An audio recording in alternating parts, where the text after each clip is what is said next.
country catch responsibility, it became the whole Choice Asia responsibility to maintain this.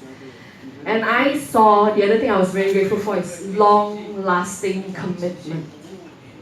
Sister Emma, from the first Choice weekend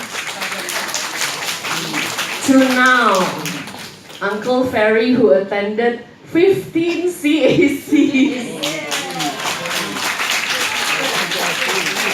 Even when I heard Sister Listra, she's present in every single weekend. For how many years?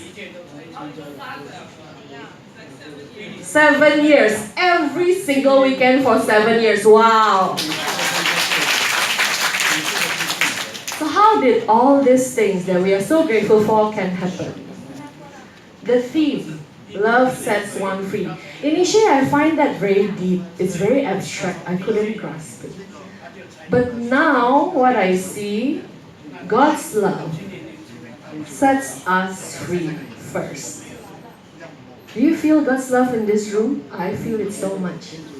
And because God's love sets us free first, hopefully our love, no, not hopefully, definitely our love also sets the participants free.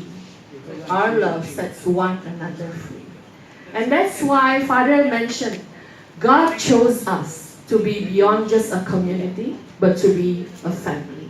Thank you so much.